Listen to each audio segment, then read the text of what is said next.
Welcome, welcome to our first podcast, the inaugural podcast. I am so excited, and I am really excited about today's topic, which is helping your clients work with their fear. We're going to be talking about some really valuable and juicy things today. And as we get started, I just want to quickly share that this topic of helping your clients work with their fear is the same exact topic that I started my newsletter with when I started my newsletter 17 years ago.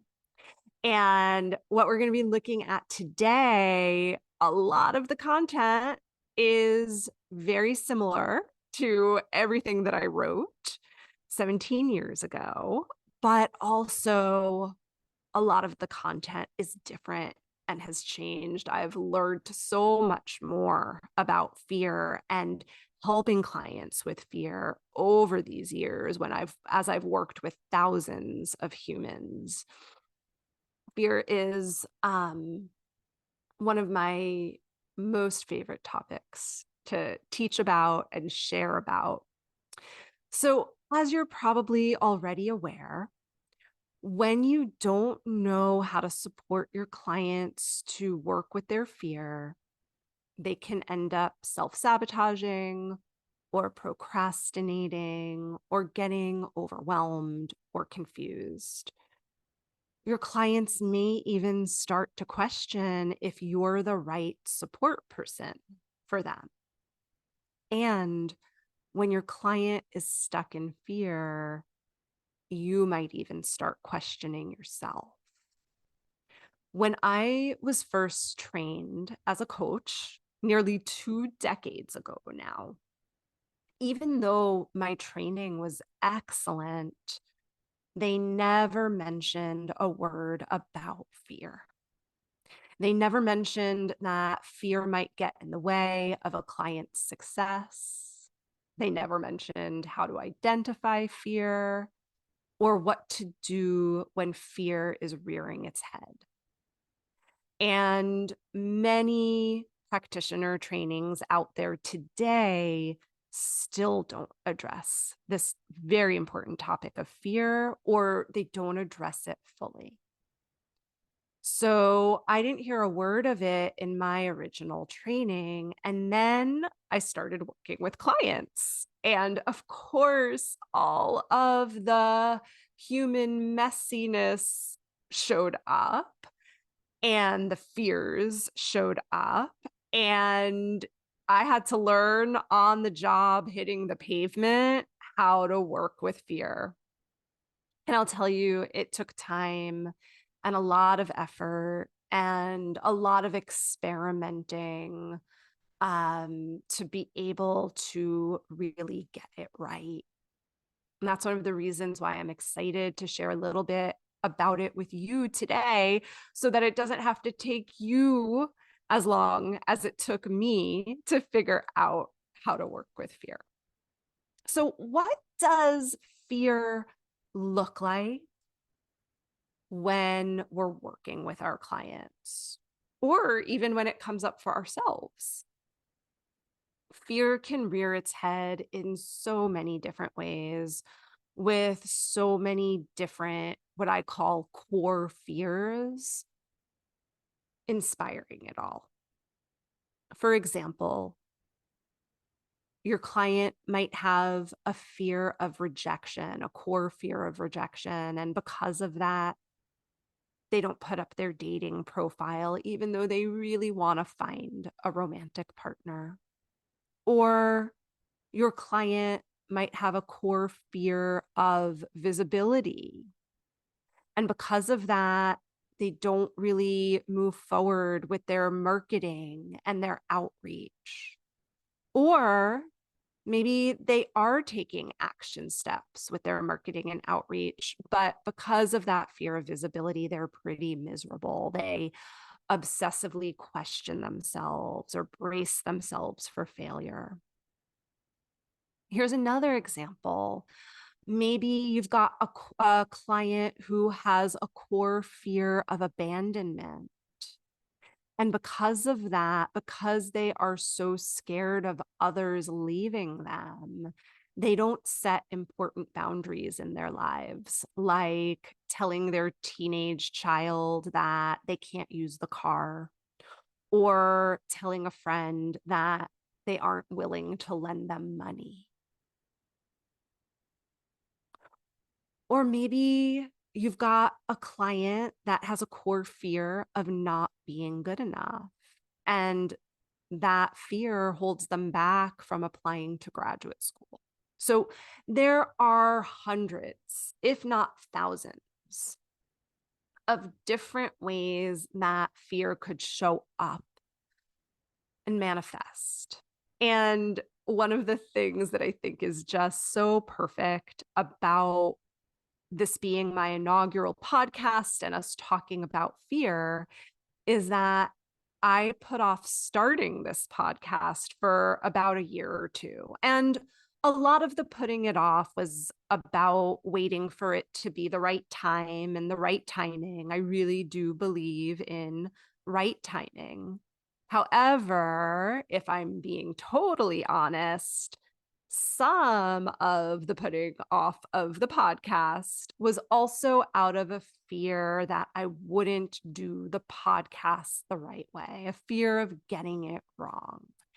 And it wasn't until a month or two ago when I finally really confronted the fear and worked with the fear and made friends with this fear that the pathway for finally getting the podcast out into the world opened up.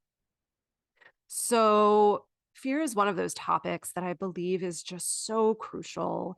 It is really at the heart of excellent coaching and at the heart of transformation itself, and at the heart of being able to help your clients make progress on their desires and to feel good about it as they do. And learning how to really master working with fear, it takes time. It takes training and learning specific techniques and practicing those techniques. In the Sacred Depths Transformational Practitioner training, we have a full and extended module on exactly how to help clients befriend their fear. And you learn the cognitive and the somatic techniques for how to do that step by step by step. Then you get to practice them. For our podcast today, I want to get us started by sharing with you a couple of vital foundational principles about fear so that we can really start to understand the psychology and human behavior behind fear. If you've participated in any one of my trainings, you know that before we learn the techniques and the skills, we always start with the human behavior of any topic that we're looking at. Because as practitioners, understanding the human behavior is the first and most important piece. It helps us really make so much better use of all of the coaching and transformational techniques and skills. It helps us become more masterful with all of those techniques. So let's jump in. And the first piece of human behavior or foundational principle that I want you to think about when it comes to fear is this: fear is common and normal. In other words, it is 100% common, normal, and even expected that a fear of some sort is gonna rear its head when you or your client is about to step into something bigger or different for yourself. In other words, when you step into something bigger for yourself, into a bigger goal, into a dream that you have, most likely there are fears that are going to come up.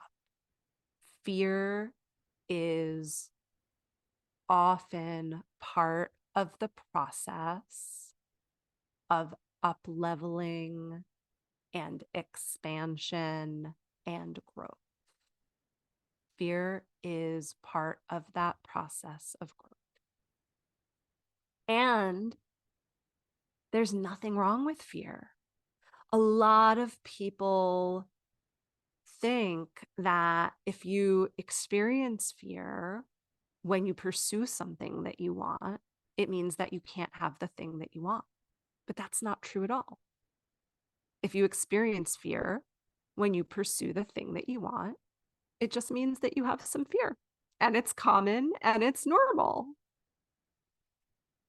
It also doesn't mean that there's anything wrong with you or that you're not whole and complete just because a fear comes up. And I share this because a lot in our culture and society, and even unfortunately in the coaching and transformational industries, fear has been stigmatized and even pathologized in a way. We're taught to think that there's something wrong with us if we feel fear, that really we are most whole and able when we don't ever feel fear. But that is baloney.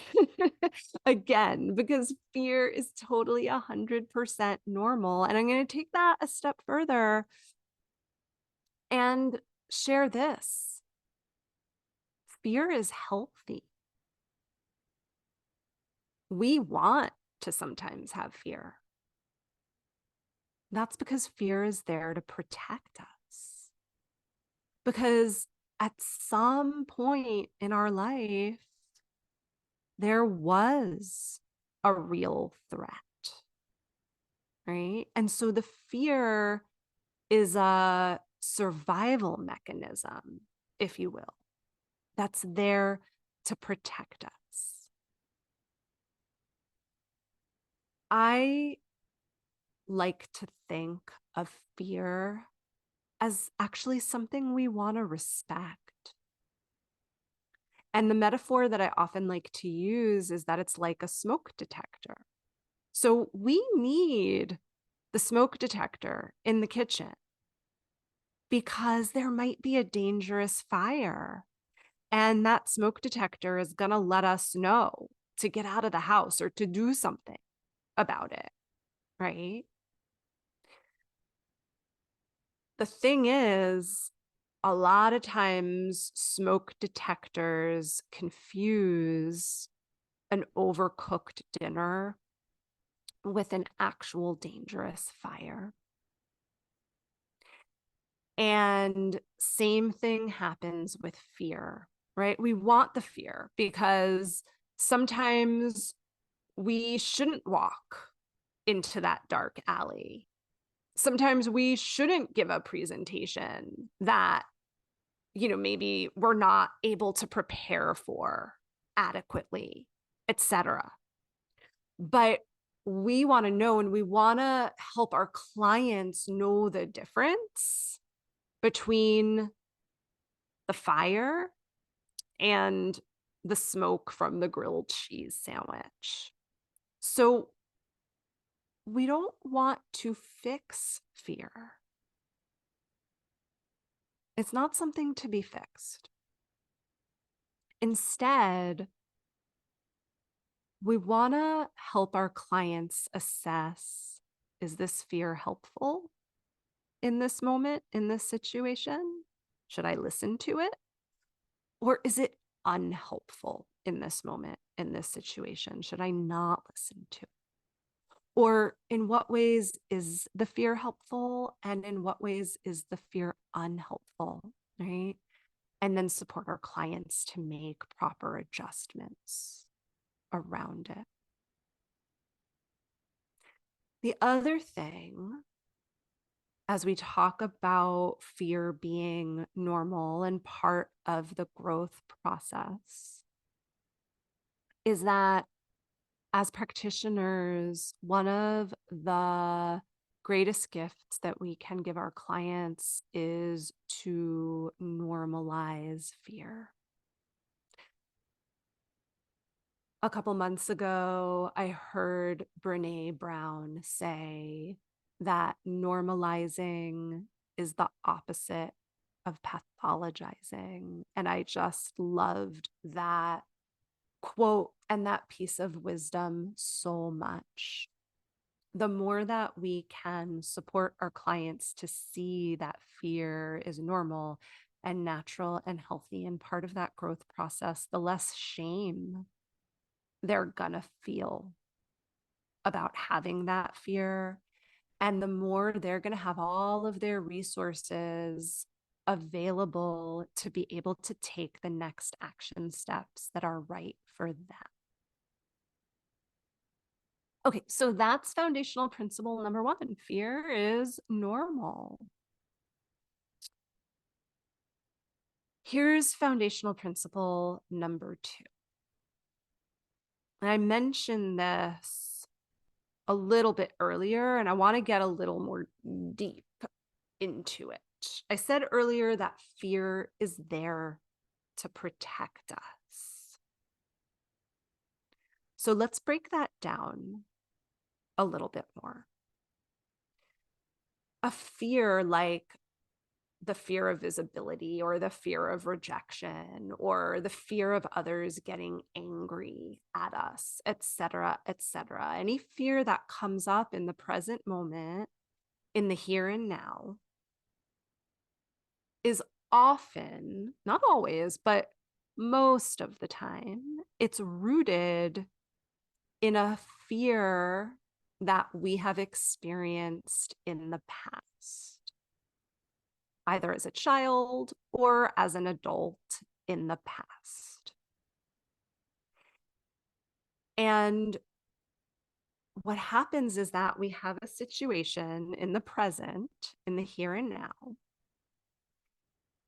and we forget that we have a ton more resources and a ton more safety in the here and now than we did in the past, in the then and there, when the fear first got triggered. Now, I'll give you an example of this. When we're a child, that the possibility of being abandoned by others is truly a threat to our survival, right? We can't fend for ourselves as children. We need for the adults in our lives to not abandon us. However, as an adult, if someone abandons us, it might hurt. It might be uncomfortable. It might be really hard. But chances are we have enough resources inside of ourselves as adults that if someone abandons us, it's not going to literally be a threat to our survival, right? So in those moments when that earlier self's fear is projecting itself onto the current, present, here and now situation, what's happening is that our earlier selves, maybe even our child selves, if the fear came up when we were a child, is what's running the show in the moment, not our adult self or not our current self with all of our resources, right? to me, this is so simple, but it's very, very powerful to really think about this and embody this. And one of our jobs as coaches and as practitioners is to support our clients to make this connection and to really see the difference between the present and the past, and the resources that we have now versus the resources that we had then. Okay, let's keep on going. Here's another foundational principle about fear, something that is just part of our human psychology and behavior that's really important for us as practitioners to know and understand. When we create, as our clients do, next goals for ourselves, big goals for ourselves, when we step into or are preparing to step into a new place or a bigger place for ourselves, there is all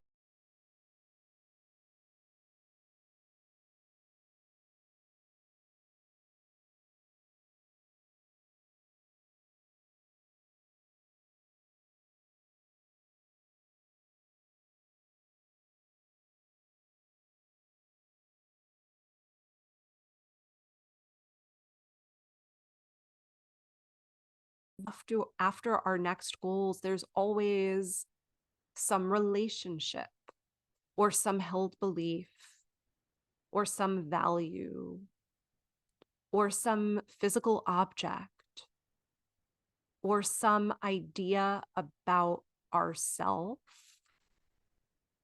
that is at risk.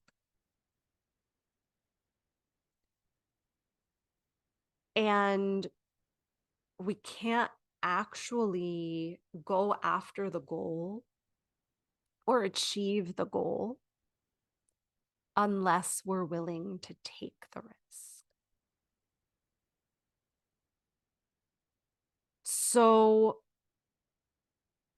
part of our job as practitioners is to support our clients to build what I call the risk muscle to help them become more comfortable with risk.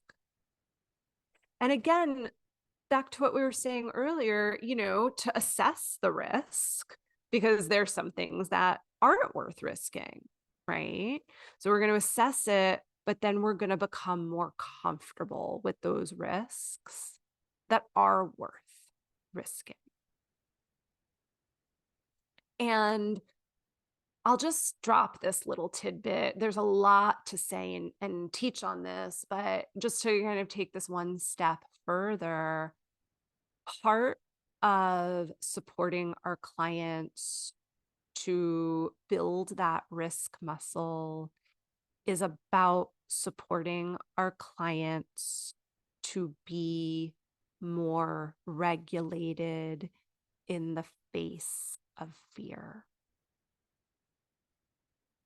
When fear comes up, usually dysregulation comes up. And the more that we can support our clients to not get rid of the fear, right? But to hold the fear while also becoming more and more regulated in their systems, that's when they are in the best position to be able to move forward with their goals, even if a fear comes up. And that's why we don't only want to work with fear cognitively, we also want to work with fear somatically. Because when we work with fear somatically, that's when we can also support with that regulation. Okay. let's take a look at one more foundational principle around fear for today. This is another biggie. The only way to work with fear effectively is to make friends with it. So I developed the term and the concept of befriending your fear after many, many, many encounters with my own fear, as well as that of working with my clients and their fear. And this idea, this concept of making friends with fear is very different than a lot of the talk that you see in the coaching and transformational industries about fear. Oftentimes, you'll see things like conquer your fear, slaying your fear, destroying your fear. We don't want to do any of those things. I'll take this a step further. This one often shocks people at first when I say this, but go with me here for a moment. We don't even want to release our fears.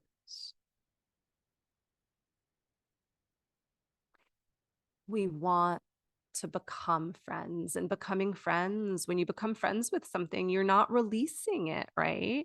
Not to mention, back to the smoke detector metaphor, we don't want to release the fear. We want it there for when it's appropriate. When we try to conquer fear or slay fear or destroy fear or deny fear, pretend like it's not there, or even when we tell the fear we're going to let it go, and you might know this for yourself, it just becomes stronger. It just becomes stronger when we try to get rid of it. The only way to work with it is to become friends with it. And I often like to share, when I talk about becoming friends with fear versus slaying fear, I often like to share this parable that I first learned when I was probably 3 years old, watching Sesame Street, because I was a very big and avid Sesame Street watcher. It's always stuck with me. It's a parable about the sun and the wind. And the sun and wind see a man walking down the street. And the man is wearing a coat and wearing a hat. And the wind says to the sun, "Hey, sun, I bet you that I'm stronger than you and that I can get that coat and that hat off that man way quicker than you can." And the sun says, "Okay, I'm game. Let's see who can get that coat and that hat off." And so the wind goes first, and the wind blows and blows and blows, working really, really hard to try aggressively to blow the hat and the coat off the man. But instead of the hat and the coat coming off the man, because of the wind, holds on tighter and tighter. He clings on to that coat and that hat so that they don't blow away. Finally, the wind gives up, sees it's not getting anywhere, and it's the sun's turn. And the sun doesn't try to bully or to force the hat and the coat off the man. Instead, in a very friendly and loving way, the sun just shines. She shines and she shines until the man gets so warm that on his own avail, he takes off the coat and the hat. And I just love this story, this parable in relationship to fear, because fear works the same exact way as the man. When we try to vanquish the fear or slay the fear or force the fear away or even ignore it, it just clings on tighter and tighter, right? Like to the hat and the coat. But when we can create a true and authentic, loving, mutual respect relationship with the fear, that's when it is more likely to begin to loosen its grip and soften up and work with us to be more helpful than unhelpful. And this is why in the Sacred Depths Transformational Practitioner training, we devote so much time to learning somatic techniques for befriending fear versus vanquishing or even releasing fear. Because this is really what works over time. Okay. I hope you enjoyed this first podcast. I hope you got a lot of great content and information and a much better understanding of fear. You can apply this understanding right away to your client sessions and cases, and even to your own fears. I dropped some practitioner tips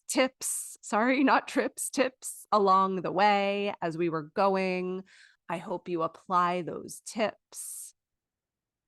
If you enjoyed this podcast and if you got a lot out of it, I would so appreciate you giving us a good review on whatever platform you're listening. It will really help us get off the ground. And I hope to see you next time. I can't wait to share more with you.